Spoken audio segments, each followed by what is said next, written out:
In-depth journalism in the Memphis community, the Daily Memphian is of Memphis, not just in Memphis, and seeks to tell the stories of this city.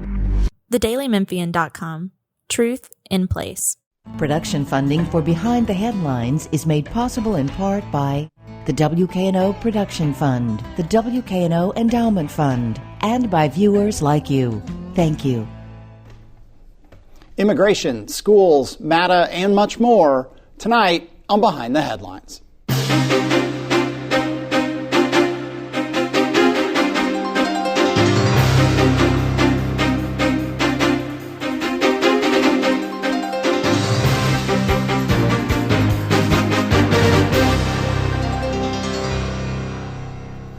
I'm Eric Barnes with the Daily Memphian. Thanks for joining us. I am joined tonight by a roundtable of journalists talking about some of the biggest stories of the week. Toby Sells, news editor with the Memphis Flyer. Thanks for being here again. Thanks for having me. Catherine Burgess is with MLK 50. Thank you for being here. Yeah, glad to be here. Laura Testino is a reporter with the Daily Memphian. And Bill Dries is a reporter with the Daily Memphian. Bill, we'll start. There's a bunch going on, a whole lot of news this week. We're going to talk a bunch about local impacts of immigration changes, or are they changes? But there was a very viral video that was covered by all of us, all the local media, I believe. TacoNGanas, food truck, numerous locations around town. Maybe set up what happened and what we know so far, and we'll go from there. Well, this group of men who were not wearing any identifying badges or anything like that you could see on the video, came to this food stand and took away 3 men who were there. And it took a little while before there was actually a federal acknowledgement that the men who came there were federal agents and that this was part of an investigation that actually had started earlier this year. Some questions about whether or not the business was hiring undocumented people to work there. Incredibly complicated. There was not a lot of information. Federal officials we're recording this on Thursday, I think it was either last night or earlier today, said the 3 employees detained in an immigration raid were arrested as part of an investigation into, quote, potential labor trafficking. Toby? I think Bill nailed it. The most chilling part of that video was that these guys looked like they just walked off the street and kind of did whatever they want, announced themselves. There's no audio to be heard really on the inside to hear what they said to these guys. But it kind of goes to these kind of unprecedented times we're living in right now. We've got Elon Musk and some kind of secret group that's doing things that are constitutionally questionable. Who is running this government right now? When you see this video and you see just 3 guys just walk up and do this act, with no badges, no anything like that, it has a chilling effect. And I know the immigration community right now is really, really concerned and worried, and actually glad to get word that these were in fact federal agents. Yeah, Catherine. Yeah, one thing that really struck me was how this illustrated how little knowledge there is about what's going on with immigration enforcement now. I know so many people were asking, do they have to provide a warrant if they enter a business? Do they have to show ID? And I went and tried to find answers, and I couldn't find them readily. Yeah. And there's just so many questions going on. I think another thing that really struck me, and I believe Mauricio Calvo pointed this out in the Daily Memphian article, is that when officials are working on a labor trafficking situation, which is what they have implied this is, you don't normally arrest the victims. Normally the victims would get support because they are victims. So this is a very strange situation that definitely does echo a lot of what's happening at the federal level. Mauricio Calvo, who heads Latino Memphis, has been was on the school board for a while, has been on the show some years ago. There are people who are listening, I'll turn to Bill or whoever, but there are people who are listening and say, well, these people, if they were undocumented, they shouldn't be here. Period. And whatever happens, and as disturbing as that might look, there's a whole lot of people who voted for Donald Trump who don't want illegal immigrants, undocumented immigrants, however you want to characterize them, in this country, and including in Memphis. But the question and the issue is, there are jobs here that are held by these people. Someone is hiring them. Also, the status of our laws allows you to come to this country illegally, but request asylum. It's part of the legal process. Yeah. And I think we see that in the same vein of just kind of, are we going to question the status of legal or illegal immigration versus the status of other education precedent in law that allows you to attend school, no matter your status or the status of your parents. Just kind of the same fear permeated immigrant community just a couple of weeks ago that prompted MSCS and its legal team to issue guidance reminding principals, if agents come to your school, because this is allowed now that these are not categorized as particular places that federal agents can't come, you're to reach out to their legal office just to make sure that the district continues to stay in compliance with with laws that protect student identification. And I think you had written that. Certainly it was rumored and talked about that a lot of families were keeping their children home, scared that they could get picked up. There's a proposal with the legislature right now that would allow local school districts and charter schools to opt out of enrolling a child who is, quote, unlawfully present, unquote. Sponsors are specifically hoping to challenge a 1982 U.S. Supreme Court ruling. And I think we were talking before the show about Denver is, we don't cover Denver usually, but it's parallel, and there's a lot going around in the country at the local level that is being impacted by these changes at the federal level. Well, I was going to go to Toby. No, certainly. I mean, you're already seeing other school districts, other cities across the country reacting to a lot of this stuff, and we're going to see more and more of that as we go along. What this bill that would allow, I mean, it's unconstitutional, and so they are actively trying to challenge the Supreme Court ruling on this, rather than trying to make solid policy here. So that's what they're after, doing this, and it's just kind of a wild time, and everything is up in the air right now. And speaking of being up in the air, social media is full of numerous posts saying, if you are stopped by ICE agents, ask for identification. They have to show you a warrant. All of this, none of that meant anything in this case. Yeah. These men were taken, we believe, to a federal facility in Louisiana. I think what we had today, again, recording this on Thursday, it was at least 2 of them are in Louisiana. I don't know that was 100% right. The third was. Separated from whatever family they might have here. 4 years ago, we went through a version of this where if you were reporting on something at a school and you went there and there were children there who were Latino and there were cameras involved, they would hide their faces. And 4 years later, there's even more uncertainty about this. I mentioned the state legislature, and I think we picked up a story from Chalkbeat last week. Todd Gardenhire, who's a very conservative Republican state senator from the Chattanooga area, he's very much opposed to this, which is in the state going down this road. And it's going to be interesting how all these things play out. But in the voucher bill, maybe we may kind of segue to some school stuff going on. The voucher bill that Bill Lee has brought forward and that was, I believe, passed this week, we'll talk about it, but it includes an immigration part to it as well. He certainly said when he signed the bill yesterday on Wednesday that he intends it to only apply to students who have legal immigration status. That could be interesting. There's been a huge uptick of use in vouchers from Hispanic students and families here who want to go to Catholic schools. So we could see, there may be some pushback there. And I don't know, maybe Toby, you want to jump in a little bit about some of the other immigration bills that are related to education? Other than the one we discussed, and Gardenhire really came out of kind of nowhere, I thought, really pushing back on the bill. He's a powerful Republican, and basically saying this is what the people want in the GOP right now, and so we're just giving it to them, rather than it coming from a solid policy place. Yeah, I think especially on the idea of it not coming from a solid policy place, I was thinking back to my days many, many years ago as an education reporter, and schools want increased enrollment. They get funding based on increased enrollment. So I can't see schools actually wanting this anywhere. So it's clearly just a constitutional challenge. It's clearly to make a point. It's not something that schools actually want or have requested. And he does, Gardenhire, that Chalkbeat has reported about, does have a proposal in the legislature right now that would prevent school resource officers from having to report students' status. That does have support from the Tennessee Sheriff's Association, as Chalkbeat is reporting. Let's stay with the legislature. And again, I want to make sure I acknowledge, I mean, there are people listening who think, well, this is how it should be, who voted for Donald Trump for these reasons and other reasons. And so it would be, I need to acknowledge that. Well, then let's have clearer laws about this. Yeah. Yep. Because the laws we have now are very two-sided. Yes, you're illegal, but you can be hired here. Yeah.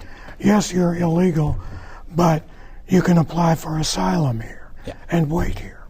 And maybe even clearer communications. I mean, just those moments between seeing the TacoNGanas video and getting affirmation from the government that, yes, these were government agents. That was a weird time in there. Who are these guys? Where'd they come from? Yeah. Can you just walk off the street and, bully somebody around and detain them? Well, and in a city that allows, a state, that allows widespread availability of guns, sure. It seems as not just someone who looked at that video, it seems wildly dangerous for everyone involved. I mean, where does that go?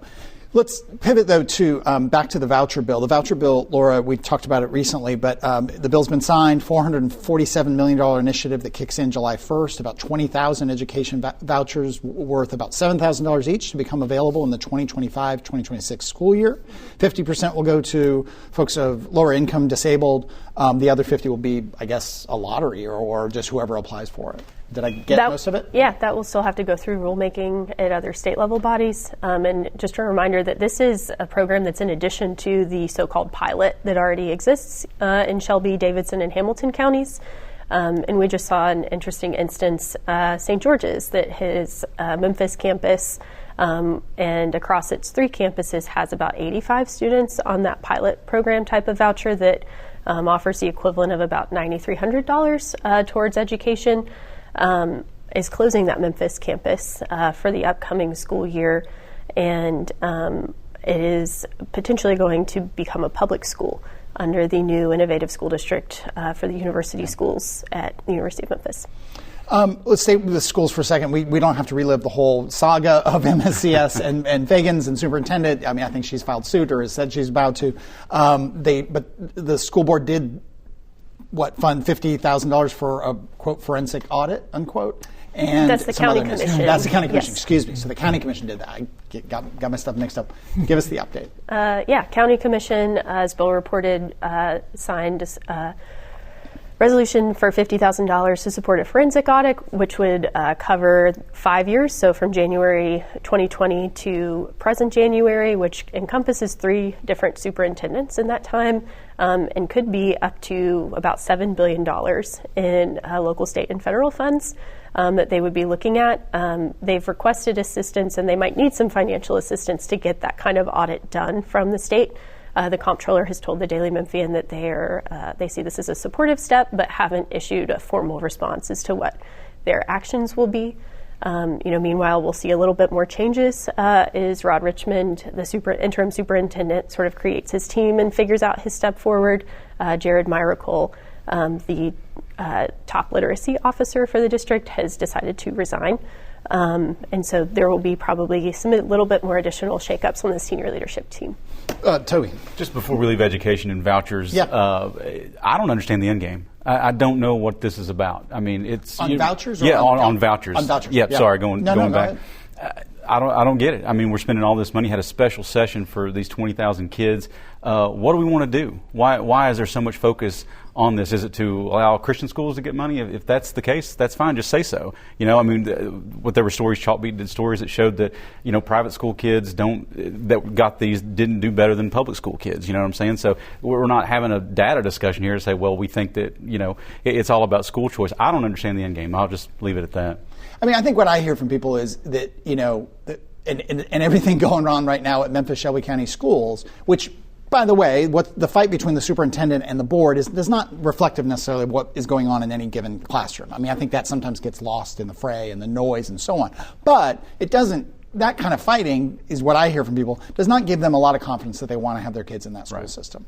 And they want other options. And if there can't, they see private schools or a private school that's more in line with their values or they think is just a better education, why not give them some of the money and try it? Because it's not, again, this is what people tell me who are in favor of vouchers, it's not as if the school system is really, they would say, doing really well with many, many kids. Yeah.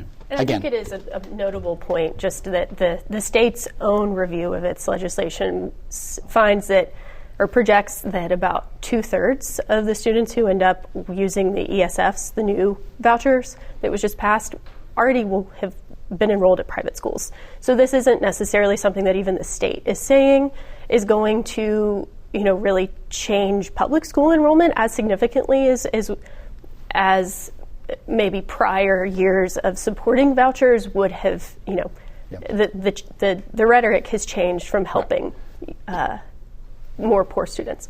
And you pointed out, I think, to me on the show last time you were on that even the pilot program was never really fully utilized. That's right. And that was 10,000 vouchers or something. It was under. It wasn't. I don't have that number off the top of my head. It was less than 10,000 in its first years. Yeah. And again, there were still some available. So those who sort of have said, "Oh, this is going to gut the school system," so far the data hasn't been that it's more than some thousands of families that are opting to do this. That's right. So far.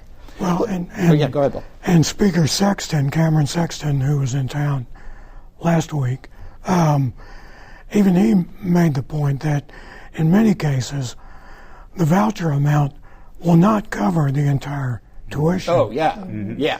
No, I mean, we mentioned St. George's.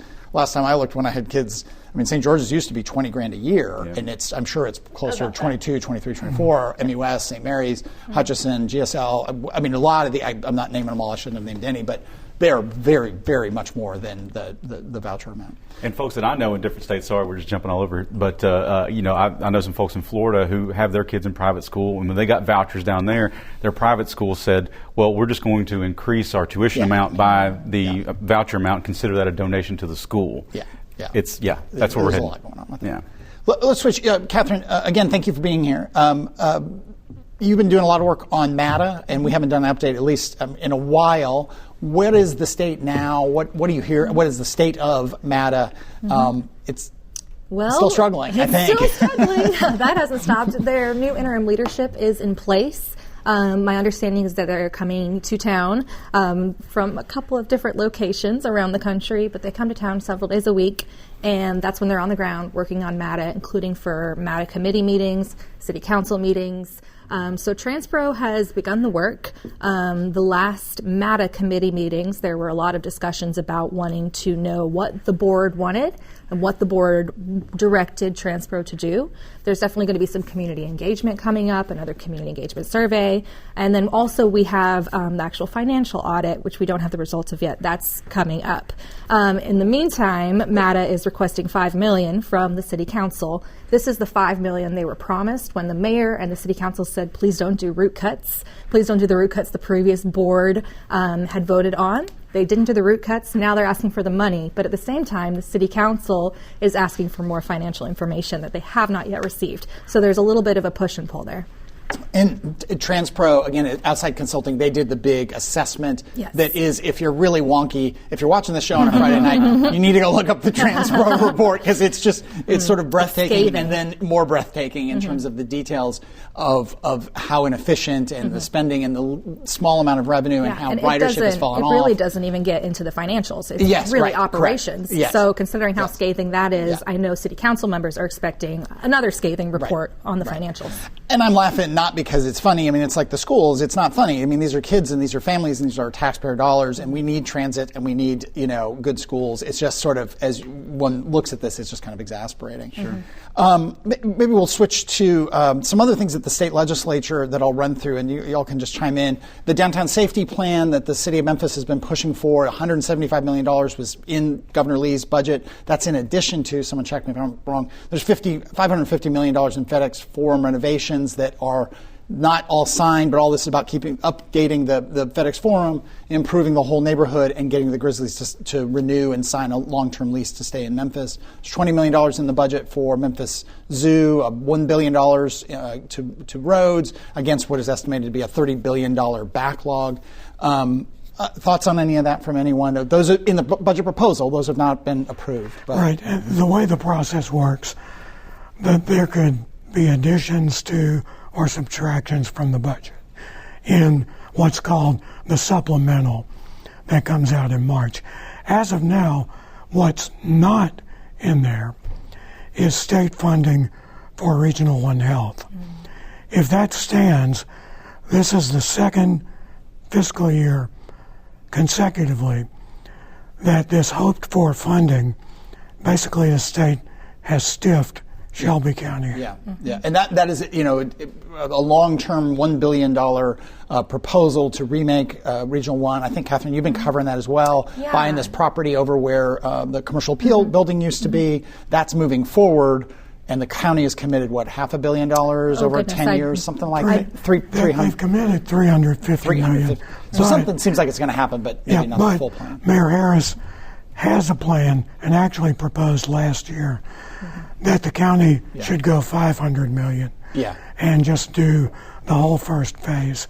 The county commission wasn't ready to go along with that, but he's likely to propose that again. And state funding is really key. And one thing that I've thought about a lot is how we've known for some time that Regional 1 is a very aged building. It is not up to current standards for hospitals, and it also is not seismically sound, which has always struck me that if we were to have an earthquake, people would need to go there, but the building might not be there. And that sounds a little bit far-fetched, but it's an alarming prospect when you want to consider like all prospects and make sure we have our safety intact. So that's been known for years, and we still don't have money from the state legislature. I'll just say on the budget, glad to be thought of. You know, I think in Memphis they get this attitude about Nashville and state lawmakers and all that. And we say Nashville, I don't mean the people of Nashville, but you know that we're not getting a lot of love down here in Shelby County. You know, but then to see these kind of big ticket items, you know, at the same time they're building a big $500 million stadium in Nashville. You know, it feels pretty good to be in there. I hate to be like, you know, to be included, but there you go. Yeah. Well, it comes with a lot of lobbying by local officials who are spending a lot of time in Nashville, especially right about now. Go ahead. No, just they're not. It's not that out of the goodness of their hearts. Somebody decided to help them that way. I will say one thing about Regional 1 because you know we looked at MATA and the schools, and it's so messy. There was a time when Regional 1, the county-owned hospital, was really messy. And while the building and facility is aged and needs updating, I mean, I don't think anyone really argues it needs it. Its operations, its ratings, all that have improved dramatically from where they were a decade plus ago. It was really not necessarily a great place to go. And now for trauma, for all kinds of things, neonatal care, it is really very, very good. So things can be turned around. And I'll just add to that, I was covering the med, as we called it back in those days, and exactly like the MATA situation, they got rid of their C-suite, brought in a whole bunch of consultants. They came in, got everything running back on track. They hired Dr. Reginald Coopwood, and you don't see a lot of headlines about the med, finances in anymore. It's great. With just 3 minutes left here, one thing I'll highlight that we're covering, it hasn't gone forward, but again, national impact, local impact from national changes. Funding from the National Institute of Health was put on hold. That hold has been stopped by the courts. That federal funding is, I didn't write it down, but it's billions of dollars a year. But in Memphis, it's $116 million or so to St. Jude. It is $46 million to UT Health Science Center. It's $6 million to U of M. St. Jude is the 10th largest, or the number 10 on the list of recipients of federal money. So something we'll be covering. We don't exactly know where that is. It could have changed by the time you watch this show. What else? Wanda Halbert was in the news. Yes. Again, Bill. Well, it's budget time at the county. It's budget time everywhere, basically. But some of the elected officials outside of the county administration are talking to the commission earlier than usual. And they're talking about making it easier for them to access money already in their budget to hire more people or to give pay raises. And it's kind of a tension that's been there for decades between the administration and these officials who are outside of that. And so some of the elected officials got together to work out a plan, a proposal. And they didn't invite the Shelby County Clerk, Wanda Halbert. So they went to the commission this week, and the commission basically said, you need to talk to the county clerk.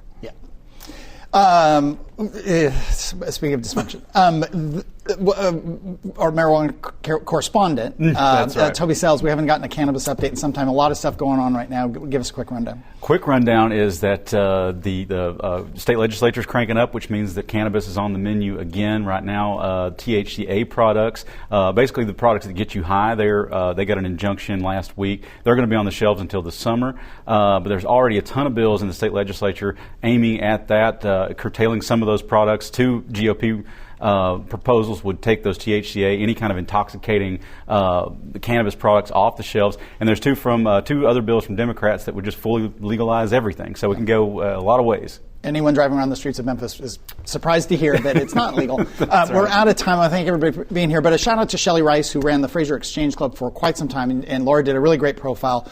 Fraser Exchange Club had the most amazing set of speakers. Sometimes we were incredibly jealous of who Shelley could get to come that we couldn't get to come. But a shout out to him and a really nice profile that Laura did. That is all the time we have this week. We've got C.J. Davis, the police director, coming up in the next couple of weeks. A whole bunch of other shows. If you missed any, the heads of the two parties, Shelby County parties, Republican and Democrat. That's coming up soon.